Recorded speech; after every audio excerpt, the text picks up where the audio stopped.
పొద కాలిపోలేదు సుమా, తుమ్మకర్ర కాలిపోలేదు సుమా, షద్రక్ మేషక్ అబేద్నెగో కాలిపోలేదు సుమా, నీవు కూడా కాలిపో.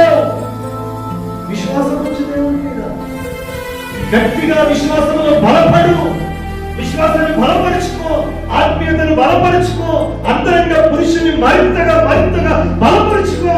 వాక్యం విను, ఆరాధనలో పాల్గొను, సహవాసంలో పాల్గొను. ఆ వాక్యము నిన్ను బలపరుస్తుంది. ఒకవేళ పొట్టుగా ఉన్నా నిన్ను ఒక గట్టి గింజగా తయారు చేస్తుంది సహవాసం. స్తోత్రం. పొట్టుగా ఉండడం దేవునికి ఇష్టం లేదు, నీవు కాలిపోవడం దేవునికి ఇష్టం లేదు. స్తోత్రం. కాలిపోవడం దేవునికి ఇష్టం లేదు.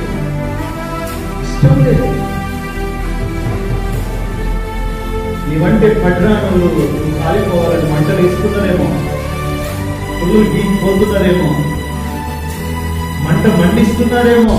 కొందరు నిప్పుతో మంట మండిస్తే, కొందరు మాటలతో మంట మండిస్తారండి. మాటల అగ్ని వేసే వాళ్ళు కూడా ఉంటారు కొంతమంది. అది మాటల అగ్ని కానీ, చేతల అగ్ని కానీ, శక్తుల అగ్ని కానీ, రోగముల అగ్ని కానీ, అది ఏ విధమైన అగ్ని అయినా బంగారు రేకు నీతో ఉన్నంత వరకు, బంగారు రేకును పొదిగినంత వరకు, బంగారు రేకును ధరించినంత వరకు ఆయన గాలిపోతాడే తప్ప, ఆయన భరిస్తాడే తప్ప నీ దగ్గరికి రానివాడు, నేను కాలిపోనివాడు.